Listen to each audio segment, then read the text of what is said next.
നമ്മളെല്ലാം ചെറുപ്പക്കാരായിക്കൊണ്ടിരിക്കുകയാണ്, പിള്ളസാർ ഉൾപ്പെടെ.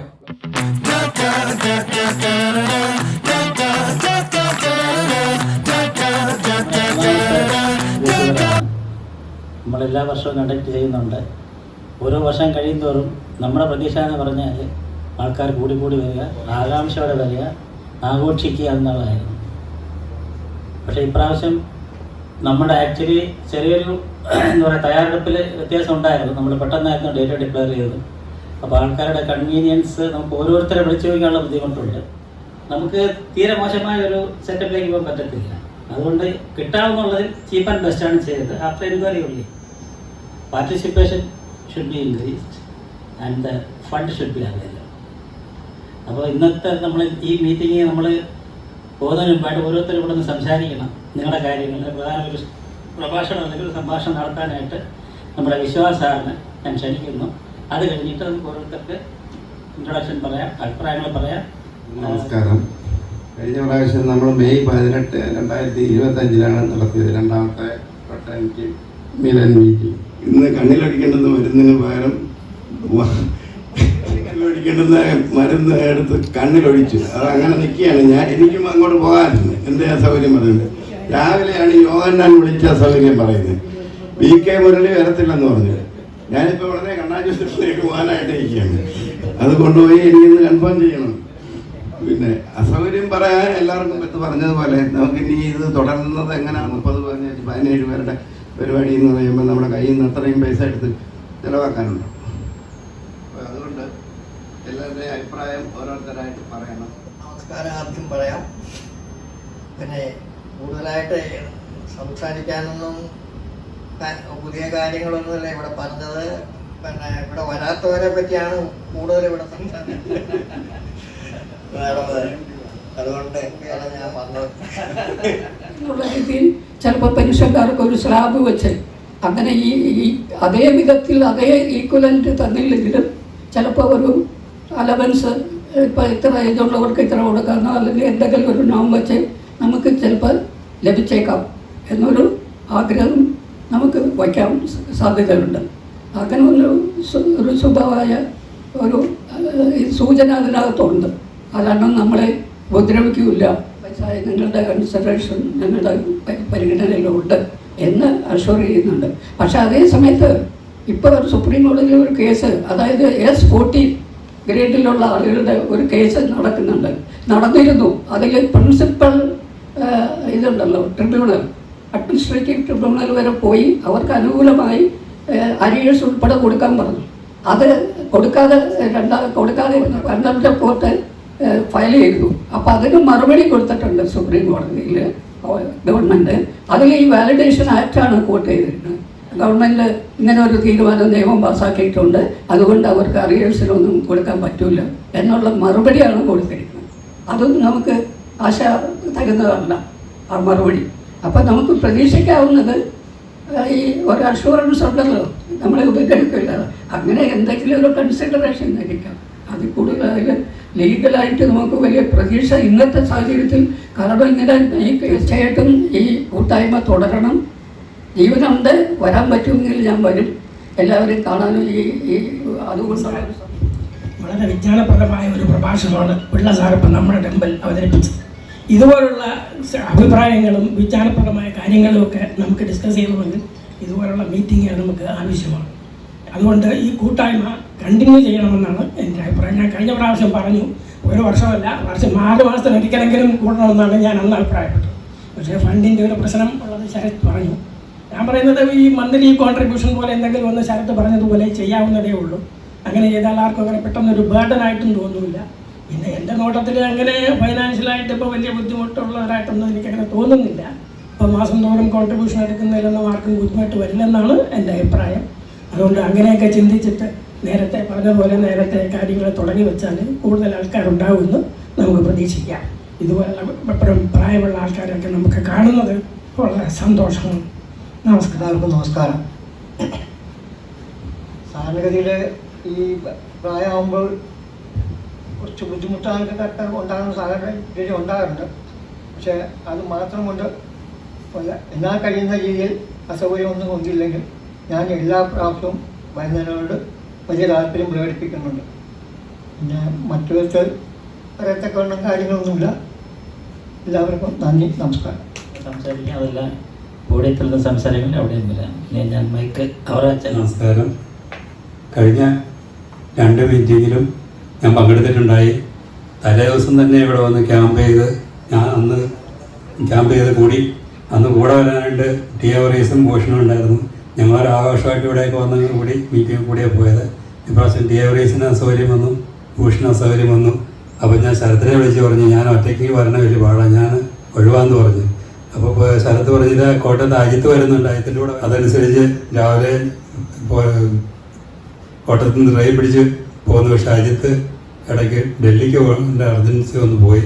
എന്നിട്ട് ഞാൻ ഈ ഇങ്ങനെയൊരു കൂട്ടായ്മ നന്നായിട്ട് പോകണമെന്നുള്ള ആഗ്രഹം കൊണ്ട് ഞാൻ ഒറ്റയ്ക്ക് തന്നെ പോന്നു. വഴിക്ക് വെച്ച് ബാബോറീസിനെ കിട്ടി, അതുകൊണ്ട് വളരെ സന്തോഷമുണ്ടായിരുന്നു.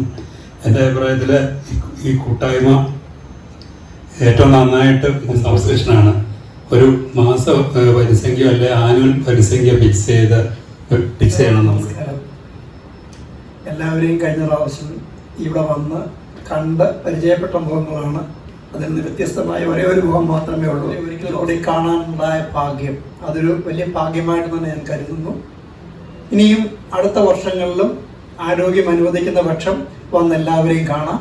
അതിന് ഇതിൻ്റെ സംഘടനാ പ്രവർത്തകർ എടുക്കുന്ന ഏത് തീരുമാനവും ശിരസാ വഹിക്കാനെ കൊണ്ട് ഞാൻ തയ്യാറാണ് എന്നുള്ള കാര്യം കൂടി അറിയിച്ചുകൊണ്ട് ഞാൻ എൻ്റെ വാക്ക്. യഥാർത്ഥത്തിൽ ഞാൻ അല്പം പുറകോട്ട് പോവുകയാണ്. പുറകോട്ട് പോകാനുള്ള കാരണം, ഇൻവെസ്റ്റിഗേറ്ററായിട്ട് ഞാൻ നിങ്ങളെ ഓരോരുത്തരെയും നോക്കുകയായിരുന്നു. രണ്ടാമത് എൻ്റെ കൂടെ ഉണ്ടായിരുന്ന പലരും ഇല്ലാത്തവരെ കുറിച്ച് ഞാൻ ഇടയ്ക്കിടയ്ക്ക് ചിന്തിക്കുവാനേക്കാണ് അവരുടെ സ്വഭാവം പ്രവർത്തിക്കും. ഇവിടെ ഓരോരുത്തരെയും ഞാൻ ഒന്ന് സ്മരിക്കുകയാണ്. എ കെ ഡി പിള്ള എന്നെ പിതാവിന് തുല്യമായി ഞാൻ കരുതിയ ആളാണ്. എന്നെ ശാസിച്ചിട്ടുണ്ട്, എൻ്റെ വീട്ടിൽ വന്നിട്ടുണ്ട്. എൻ്റെ വീട്ടിലെ രണ്ട് കുരുവിള സാർ അസിസ്റ്റൻറ്റ് സൂപ്രണ്ടായിട്ട് എൻ്റെ ഷെഡ്യൂളുകൾ നോക്കി ബുദ്ധിമുട്ടിയ ആളാണ്. ഞാൻ പൂരിപ്പിച്ചു കൊടുത്തറിയാമല്ലോ. അപ്പോൾ സാറ് ഇതിൽ നോക്കും, പിന്നെ കുറേ കുറിപ്പിടും, അങ്ങനെയൊക്കെ ചെയ്ത കുരുവിള സാറ് ഒരു പ്രത്യേക സ്റ്റൈലാണ്. ഞാൻ നിഷ്പക്ഷമായിട്ട് പറയുന്നത്, ഞാൻ ഇരിക്കുമ്പോഴത്തേക്ക് ഓരോന്നും ഇത് പഴയ കാര്യങ്ങൾ ആലോചിക്കും. കുരുവിള സാർ അതിനെ കൊണ്ടുവരുന്ന ഒരു സ്റ്റൈലാണ്. ഈ കുരുവിള സാറിന് ഒരു പ്രത്യേക സ്റ്റൈലാണ്. അത് വേറെ കാര്യമല്ല, സംഭാഷണത്തിൽ, നടത്തതിൽ, തമാശ പറയുന്നില്ല. തമാശ പക്ഷേ അത് കൊള്ളുന്ന രീതിയിൽ തന്നെ അദ്ദേഹം സംസാരിക്കും. അതും അദ്ദേഹത്തിൻ്റെ ഒരു സവിശേഷതയായി. വിശ്വനാഥന് ഞാനുമായിട്ട് ഏറ്റവും കൂടുതൽ കലഹിക്കുകയും ഏറ്റവും കൂടുതൽ അങ്ങേയറ്റം വരെ എത്തുകയും, എന്നാൽ എൻ്റെ ബന്ധുക്കളിൽ ഏകദേശം ഒരു 50% പേര് വിശ്വനാഥൻ. രാധാകൃഷ്ണൻ സാറ് എല്ലാവർക്കും അറിയാം, ഒരു കർക്കശനായ ഒരു ഉദ്യോഗസ്ഥനായിരുന്നു. ആ സീറ്റിലൊക്കെ പണ്ട് ചെല്ലാൻ പേടിയായിരുന്നു. ഇപ്പോൾ ഇൻവെസ്റ്റിഗേറ്ററായിരിക്കുമ്പോഴത്തേക്ക് രാധാകൃഷ്ണൻ ചെല്ലാൻ തന്നെ ഒരു പേടിയാണ്. അദ്ദേഹം എപ്പോഴും അദ്ദേഹത്തിൻ്റെ വർക്കിൽ മുഴുകിയിരിക്കുന്ന ആളാണ്. രാധാകൃഷ്ണൻ സാർ ഒരു മാതൃകയാണ് സാർ, സംശയപ്പെട്ടത്. നമ്മളെല്ലാവരും വ്യത്യസ്തരായ വ്യക്തികളാണ്, പക്ഷേ എല്ലാവരും നല്ലവരാണ് ഈ ഡിപ്പാർട്ട്മെൻറ്റുള്ളത്. ഒരാൾ പോലും ഒരാളെ ഉപദ്രവിച്ചിരിക്കുന്നു. കൊച്ചുമോനെ കൂടെ കൊണ്ടുപോകും. യഥാർത്ഥത്തിൽ ആ കൊച്ചുമോൻ മനസ്സിലാക്കണം ഈ അപ്പൂപ്പൻ ആരാണ്, എവിടെ നിന്നാണ് ഈ അപ്പൂപ്പൻ ഇങ്ങനെയൊക്കെ. അഭിരാജനുമായിട്ടുള്ള ബന്ധം, അഭിരാജൻ ചിരിച്ചുകൊണ്ട് സംസാരിക്കും. എറണാകുളത്ത് ചെല്ലുമ്പോഴത്തേക്ക് ആ മേശപ്പുറത്ത് കിടക്കും, കാണും, സംസാരിക്കും. അങ്ങനെയുള്ളൊരു ബന്ധമാണ് അഭിരാജനുമായിട്ടുള്ളത്. വർഗീസുമായിട്ട് വളരെ അടുത്ത ബന്ധമായിരുന്നു. വളരെ സ്ട്രിക്റ്റായിട്ട് നല്ല അച്ചടി ഭാഷയിൽ എഴുതി ഒരു പ്രത്യേക സ്റ്റൈലിൽ നടക്കുന്ന ഒരു വ്യക്തി. എല്ലാത്തിനും വർഗീസിൻ്റെതായ ഒരു കാഴ്ചപ്പാടും ഒരു വീക്ഷണമുള്ള ഒരു വ്യക്തിയായിരുന്നു. വർഗീസിൻ്റെ ഒരുപാട് കാര്യങ്ങൾ പഠിച്ചിട്ടുണ്ട്. ജോസഫിനെ സംബന്ധിച്ച് ജോസഫും ഞാനും തൃശ്ശൂർ ഒരുമിച്ച് ജോലി ചെയ്തു. അത് മാത്രമല്ല, ഒരു മാസം ഞാനും ജോസഫും കൂടി പിന്നെ കോഴിക്കോട് ഒരു ലോഡ്ജ് താമസിച്ചു. ഒരു മാസം അമാൻ ലോഡ്ജ് താമസിച്ചപ്പോഴത്തേക്ക് ഞാൻ അവിടെ സമയം ഒരുപാട് കിട്ടിയതുകൊണ്ട് H.G. വെൽസിൻ്റെ ലോകചരിത്ര സംഗ്രഹം അവിടെ നിന്നാണ് ഞാൻ വായിച്ചത്. ഞാൻ ഇപ്പോഴും അതിന് എഴുതിയിട്ടുണ്ട്. ജോസഫിൻ്റെ പേര് കൂടെ ആ പുസ്തകത്തിനകത്ത് എഴുതിയിട്ടുണ്ട്. അതിൻ്റെ ആദ്യത്തെ പേജിൽ ലോകചരിത്ര സംഗ്രഹം ഞാൻ വായിച്ചു തീർത്തത് C. അച്യുതമേനോൻ വിവർത്തനം ചെയ്തതാണ്. ഞാൻ ആ ലോഡ്ജ് വെച്ചിട്ടാണത് വായിച്ചു തീർത്തത്. ഇപ്പോഴും ഞാൻ പിന്നെ ഉത്തമൻ ഞാൻ ഈ പറഞ്ഞതാണെന്നറിയാം, ഇതെല്ലാം മനസ്സിൽ നിറഞ്ഞു നിൽക്കുന്ന വ്യക്തികളാണ്. ഉത്തമൻ കല്യാണം കഴിച്ച നിർവ്വഹം ഒരു വീട് വയ്ക്കാൻ തീരുമാനിച്ചു. ഞാൻ സത്യം പറയണം, ഒരു വീട് വയ്ക്കാൻ തീരുമാനിച്ചു. വീട് കെട്ടിപ്പൊക്കണം, പക്ഷെ എന്നെ കൊണ്ട് പറ്റുന്നില്ല. അതിനുള്ള വരുമാനമില്ല. 83,000 രൂപയാണ് നമുക്കൊന്ന് ലോണായിട്ട് കിട്ടിയത്. മുമ്പോട്ട് കെട്ടുന്നത് നടക്കുന്നില്ല. അപ്പം ഞാൻ മിസ്സസിൻ്റെ അടുത്ത് പറഞ്ഞു, ഉത്തമൻ്റെ കല്യാണമൊക്കെ കഴിഞ്ഞ അവസരമാണ്, ആ ആഭരണം ഒന്ന് ചോദിച്ചാൽ നമുക്കത് പണയം വയ്ക്കാൻ കിട്ടുമെന്ന് ചോദിക്കും. എനിക്ക് അത് ചോദിക്കാനൊരു വൈഷമ്യം. ഉത്തമൻ്റെ അടുത്ത് അയാളുടെ കല്യാണം കഴിഞ്ഞ് കൊണ്ടുപോയ ആഭരണം ഒന്ന് വാങ്ങുക എന്ന് പറയുന്നത് അതെങ്ങനെ ചോദിക്കും? നിവൃത്തിയില്ലാത്തതുകൊണ്ട് രണ്ടും കൽപ്പിച്ച് ഞാൻ ഉത്തമൻ്റെ അടുത്ത് ചോദിച്ചു. ഉത്തമൻ ആരോടത്തും ആലോചിക്കാതെ പറഞ്ഞു, അത് ഞാൻ തരാം, പണയം വയ്ക്കാം. അങ്ങനെ ഞാനും ഉത്തമനും കൂടെ പോയി എൻ്റെ നാട്ടിലുള്ള ഒരു ബാങ്കിൽ പറഞ്ഞു വെച്ച് അവിടെ പണയം വെച്ച് അത് ഞാൻ മറന്നാൽ ഞാനൊരു മനുഷ്യനല്ല. ഞാനത് മറന്നുപോയാൽ പിന്നെ ഞാനൊരു മനുഷ്യനായി ജീവിച്ചതിൽ അർത്ഥമില്ല. അതും ഞാൻ അങ്ങേയറ്റം ഞാൻ ഓർക്കുക. പിന്നെ വാസു സ്വന്തം അവസാനം. അപ്പോൾ പിന്നെ രാധാകൃഷ്ണനെ സംബന്ധിച്ച് ഒരു സത്യം ഞാൻ പറയാം. എൻ്റെ സ്വകാര്യ കാര്യങ്ങൾ ഏറ്റവും കൂടുതൽ ഞാൻ സംസാരിച്ചിട്ടുള്ള രാധാകൃഷ്ണനാണ്. പലപ്പോഴും ഒരു താത്വികമായി പറഞ്ഞ് സമാധാനിപ്പിക്കാനുള്ള ശ്രമം നടത്തിയിട്ടുണ്ട്. KRP ബാബു വർഗീസിൻ്റെ 3 മക്കൾ, ആൺമക്കൾ, മൂർത്തികൾ. അതുപോലെ കോട്ടയത്ത് ജോലി ചെയ്യുമ്പോഴത്തേക്ക് അത്ര ഒരു സുഹൃത്ബന്ധം സ്ഥാപിക്കാൻ ബാബു വർഗീസുമായിട്ട് കഴിഞ്ഞിട്ടുണ്ട്. ബാബു വർഗീസ് ഒരു പ്രത്യേക നാച്ചുറൽ ഒരു വ്യക്തിയാണെന്നുള്ളൊരു സംശയം വേണ്ട. പ്രഭാകരൻ എന്നെ കൂടുതൽ എതിർക്കുകയും സ്നേഹിക്കുകയും ചെയ്തൊരു വ്യക്തിയായിരിക്കും പ്രഭാകരൻ, സംശയം വേണ്ട. എപ്പോഴും വഴക്കൂടിയിട്ടുണ്ട്. പക്ഷെ ഒരു സത്യമുണ്ട്. എൻ്റെ പേരിൽ ഒരു കള്ള പരാതി അയച്ചു. ഞാൻ നെടുമങ്ങാട് കോച്ച് സെൻ്റർ നടത്തുക. ഒരു കള്ള പരാതി, ഒരു ഇംഗ്ലീഷ് പരാതിയാണ് എഴുതി അയച്ചത്. ഇപ്പോൾ CRK നായരുടെ സാറിൻ്റെ കയ്യിലാണ് പരാതി കിട്ടിയത്. പരാതി കിട്ടിയപ്പോൾ CRK എന്നെ വിളിച്ചിട്ട് ചക്രവാണി ജില്ലയിൽ പരാതി വന്നിട്ടുണ്ടല്ലോ, എന്ത് ചെയ്യും? അപ്പം ഞാൻ പറഞ്ഞ സാറേ, അവിടെ സ്ഥാപനം നടത്താൻ 2000 പോലും നടത്തുകയാണ്. അത് സൗജന്യമായിട്ട് നടത്തുന്നതാണ്. ഗവൺമെൻറ് സ്കൂളിലാണ് നടത്തുന്നത്. അവിടെ ഫീസ് വാങ്ങിയൊന്നും നടത്താൻ പറ്റില്ല. അപ്പോൾ ഗവൺമെൻറ് സ്കൂളിലാണ് ഈ സ്ഥാപനങ്ങളൊക്കെ നടക്കുന്നത് എന്ന് പറഞ്ഞു. അപ്പോൾ സാർ പറഞ്ഞു, എനിക്ക് 100% ഇതറിയാം, നിങ്ങൾക്ക് ഇങ്ങനെ നടത്തുന്നത് എനിക്ക് നന്നായിട്ട് അറിയത്തക്കാണ്. എന്നാലും പ്രഭാകരനെ പേപ്പർ ഏൽപ്പിച്ചു. പ്രഭാകരനെ പേപ്പർ ഏൽപ്പിച്ചിട്ട് പറഞ്ഞു, ഞാനത് മറക്കാൻ പാടില്ല. പ്രഭാകരൻ്റെ അടുത്ത് പറഞ്ഞു, അതൊന്ന് അന്വേഷിക്കണം, അതിൻ്റെ റിപ്പോർട്ട് എടുക്കണം. അങ്ങനെ ക്ലാസ് നടക്കുന്ന ഒരു ദിവസം തന്നെ ഞാൻ അവിടെ പഠിപ്പിച്ചുകൊണ്ടിരിക്കുകയാണ്. അപ്പോൾ പ്രഭാകരൻ വന്നു. അവിടെ കാര്യങ്ങളൊക്കെ കണ്ട് സംസാരിച്ചു. എൻ്റെ കൂടെ ജോലി ചെയ്യുന്ന ഒരാളാണ്. അപ്പോൾ പ്രഭാകരൻ അവിടെ കണ്ടതുപോലെ തന്നെ എഴുതി CRKക്ക് കൊടുത്തു. അതങ്ങ് അവസാനിപ്പിച്ചു. ഞാൻ പറഞ്ഞത് മാക്സിമം ഇതിൽ ആളുകൾ അങ്ങോട്ടും ഇങ്ങോട്ടും സഹകരിച്ചിട്ടുണ്ട്. ആരും ഒന്നും പറയുന്നില്ല എന്നുള്ളത് സത്യമാണ്. പിന്നെ അത് മാത്രമല്ല, പ്രഭാകരൻ്റെ മക്കൾ, ഞാനത് പറയാതിരിക്കാൻ നിവർത്തിയില്ല. മക്കൾ ഈ ജന്മത്തിലെ ഏറ്റവും വലിയ ഭാഗ്യമാണ് മക്കൾ. അവർ നല്ല മക്കളായി തീരുക എന്ന് പറഞ്ഞാൽ അച്ഛന് പിന്നെ അതിൻ്റെ അപ്പുറമൊന്നുമില്ല. അപ്പോൾ ഒരു നോബൽ സമ്മാനം കിട്ടിയ പ്രതിനിധിയാണ്. എല്ലാവർക്കുള്ള പ്രവർത്തനങ്ങൾ, സംശയം വേണ്ട. പിന്നെ ഉള്ളത് ബാലേന്ദ്രൻ പിള്ളയാണ്. ബാലേന്ദ്രൻ പിള്ളയെ മറക്കാൻ പറ്റില്ല. എന്താണെന്നറിയാമോ? നിങ്ങളെല്ലാവരും മനസ്സിലാക്കണം. എൻ്റെ നാട്ടിൽ എനിക്ക് ജോലി കിട്ടുമ്പോൾ ഇലക്ട്രിസിറ്റി ഇല്ല. അങ്ങനെ സ്ഥലത്താണ് ഞാൻ ജനിച്ചു വളർന്നത്. അപ്പോൾ ഞാൻ അവിടെ ഒരു ഫ്രീ ക്ലാസ് നടത്തുകയാണ്. അവിടെ ഈ ട്രൈബൽ പീപ്പിളിനും കൂടെ എൻ്റെ വീട്ടിൽ തന്നെ ഒരു ഫ്രീ ക്ലാസ് നടത്തുകയാണ്. ഈ ബാലേന്ദ്രന് ടീച്ചിങ് അഭിരുചിയുണ്ട്. ഞാൻ ബാലേന്ദ്രൻ എടുത്ത് പറഞ്ഞു, ബാലേന്ദ്രൻ അവധി ദിവസങ്ങളൊന്നും സഹായിച്ചാൽ കൊള്ളാം. അങ്ങനെ ബാലേന്ദ്രൻ ഒരു അവധി ദിവസം കൊല്ലത്ത് നിന്ന് എൻ്റെ വീട്ടിൽ വന്ന് ഈ കുട്ടിയൊക്കെ ക്ലാസ് എടുക്കുകയാണ്. ക്ലാസ് എടുത്തുകൊണ്ടിരിക്കുമ്പോഴത്തേക്കാണ് എന്നെ ഈ ഹരിപ്പാട് ഡാണാപ്പടി എന്ന് പറയുന്ന സ്ഥലത്ത് ഇങ്ങനെ നമ്മളെ ഉദ്യോഗസ്ഥന്മാർ പിടിച്ചു. നമ്മുടെ ആളുകൾ കൃഷ്ണദാസ് സാറും TN കൃഷ്ണ സാറും കൂടി അവിടെ സർപ്രൈസ് അടിച്ച് എന്നെ പിടിച്ചിരിക്കുകയാണ്. എൻ്റെ വീട്ടിലോട്ട് ടെലഗ്രാം അടിച്ചിരിക്കുകയാണ്. അവിടെയാണ് ഞാൻ ലോഡ്ജ് അഡ്രസ് കൊടുത്തിരിക്കുന്നത്. വീട്ടിൽ ടെലഗ്രാം അടിച്ചിരിക്കുകയാണ്. ഇത് പറയാനായിട്ട് കൊല്ലത്തുനിന്ന് പാച്ചമ്പിള്ള എൻ്റെ വീട്ടിൽ വരുമ്പോൾ ബാലേന്ദ്രപിള്ള പഠിപ്പിച്ചുകൊണ്ടിരിക്കും.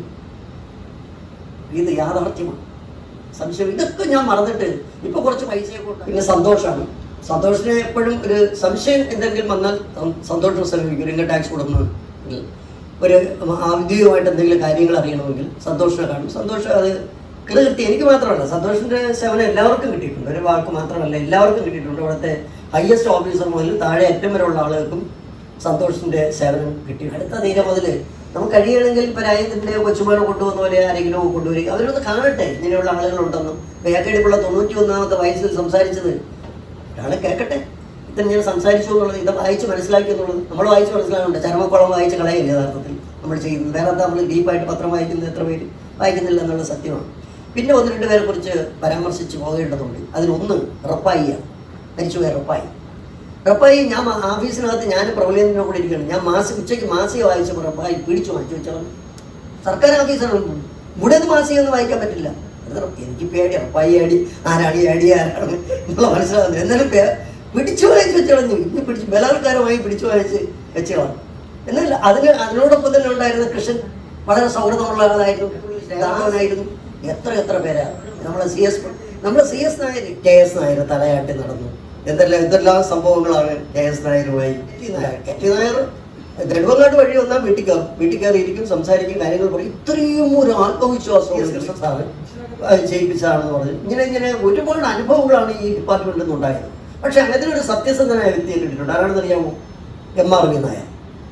പറയാതിരിക്കാൻ നിവർത്തിയില്ല. MRV നായർ സത്യസന്ധനായിരുന്നു. കാരണം മാക്സിമം സാമ്പിൾ സർവേയിൽ വന്നിട്ട് വ്യത്യസ്തരായ മനുഷ്യർ, വ്യത്യസ്ത സ്വഭാവമുള്ളവർ, അതിനകത്ത് തന്നെ പലിശ കൊടുക്കുന്നവർ, അതിനകത്ത് തന്നെ മനുഷ്യത്വമുള്ളവർ, അതിനകത്ത് തന്നെ സാധാരണഗതി യുക്തികളുള്ളവർ, അപാരബുദ്ധിയുള്ളവർ, ഇങ്ങനെയുള്ള ഒരു സമൂഹത്തിനിടയിൽ നിന്നാണ് 34 വർഷം ജോലി ചെയ്ത് പുറത്തേക്ക് പോയി. അവിടെ നിന്ന് ഒരു കരുത്ത് കിട്ടിയിട്ടുണ്ട്. ആ കരുത്ത് ജീവിതത്തിൽ ഉടനീളം അത് എനിക്ക് പുലർത്താൻ കഴിഞ്ഞിട്ടുണ്ട്. അതിന് നിങ്ങളെ എല്ലാവരോടൊത്തും ഞാൻ നന്ദി പറയാനും നേർന്നുകൊണ്ട് അവസാനിപ്പിക്കുന്നു. അടുത്ത മീറ്റിങ്ങിൽ വീണ്ടും നമുക്ക് ശക്തിയായി കാണാമെന്ന് പ്രതീക്ഷിക്കുന്നു. നന്ദി, നമസ്കാരം.